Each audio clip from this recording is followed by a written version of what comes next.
This cocktail shaker is a dungeon. Because everything's a dungeon. Everything's a dungeon. We pick a random object. Whatever about the object inspires us, we can run with. It could be the materials, the shape, the size, anything. First, you want to do a Tabtarian toast? May you mend the first break. May you kill the first snake. And may you conquer everything you undertake. Sláinte. What the heck did you pick, James? This is a cocktail shaker. A metal 3-piece cocktail shaker. Strain. I was photographing a party someone was having, and it was a little swag bag. But yeah, regular old cocktail shaker that I'll probably never use. How is this a dungeon? What I immediately started thinking of is a place where there are containers like this. Okay. So not necessarily using the shape or even the design of this as the dungeon itself, but just as inspiration as to, where would you find these? Maybe they're urns, but what's an interesting kind of ash or something? What's something that would be burned? Maybe a unique kind of corpse, or basically, why would you keep it? Because, I mean, you could go, if I go like straight weird with it, it's not anything special, but there's a weirdo dude who thinks that it is. So he burns the corpses of this particular monster, or I'm thinking like undead thing. He's like been driven mad by them. And so for each one that he kills, he does the good old salt and burn their bodies, and he takes some of it and he keeps it. To me, I mean, you're talking serial killer. Yeah. Like monster serial killer. This guy's... He may not be killing monsters, actually. He might just be a regular serial killer. Okay. Big, crazy house. Like, go Norman Bates Psycho on it, where he inherited this huge house. Yeah. So the dungeon is actually this big, creepy house. He thinks people are monsters. Exactly. Legit. Yeah, like... So he's killing ghouls. Little green ghouls, buddy. So this dude goes out, and he's out there, and he's picking nectarines. And I don't mean picking like from a tree. I'm saying he goes to the market, and he's like, a ghoul. You said that just like Charlie Day. Now this guy is Charlie Day. Dennis, I'm telling you, the lady was a monster. There's a system. I've got a system. There is no Pepe Sylvia. We have our dungeon, which is big, creepy Norman Bates house. Pepe Sylvia's house. Pepe's.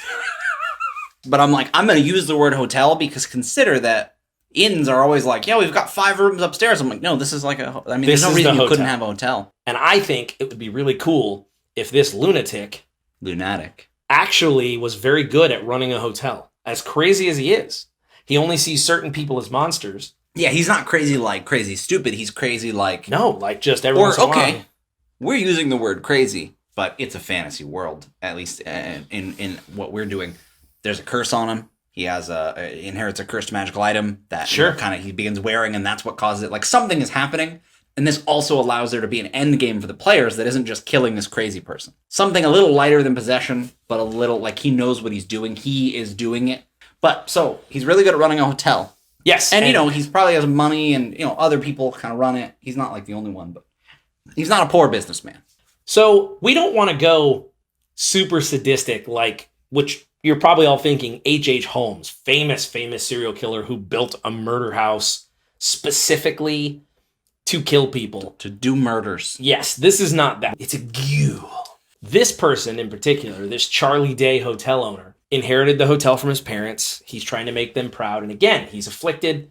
And this is something that he believes he's doing right. He really sees monsters. Everything's a dungeon. That was what inspired us. But what does this place look like in brief? My thought does go to Overlook Hotel status, which is very, very large. But the idea that it's a very large, fancy hotel. So to me, it's more like that. It's a destination where you go. And it could be in the mountains. It could be, I don't know. The mountains seems like the best bet. People go missing getting there. That's common. But also people pass through there and go on their way. Exactly. It's a middle point. It's hard to kind of prove that someone went missing in or around the hotel as a result of it, but somebody's taken note. Exactly. And maybe they send the players there. So what are we going to call this dungeon? We got to come up with a name for it. The Overwatch Hotel. It's got bastions in every room, baby. Oh, dude. You know what, though? I was there, and I was like, what are you doing? And he was making...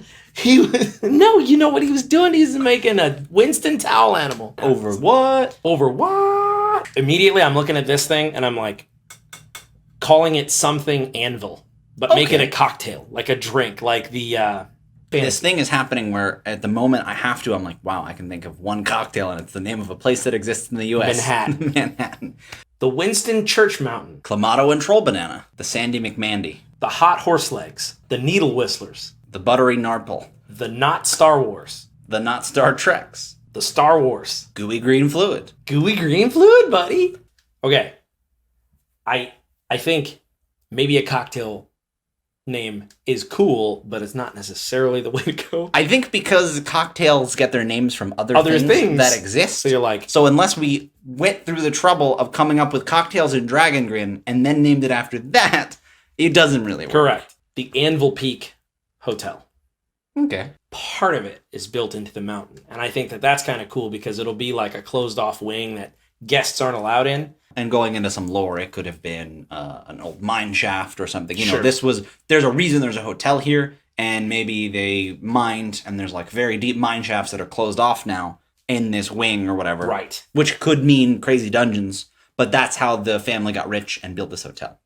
All right, so this has been Everything's a Dungeon, part of our Dungeon Scrawls series, where we basically build a whole dungeon. If you haven't subscribed yet, go down to the dungeon, which is our description there, and crush the subscribe button. Also, make sure you go down to the Oubliette, which is what we call our comment section. And because this was the hardest part of this whole thing, give us random objects that we might be able to find in our home, not random objects that I couldn't.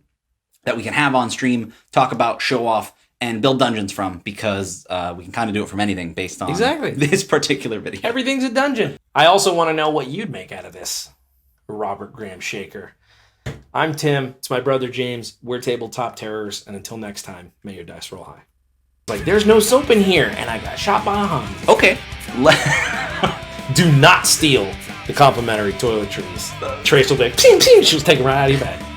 French Lift, Ghostbusters, Candy Dancer. Wow, you should have just read the names of these. The Gingerbread Man.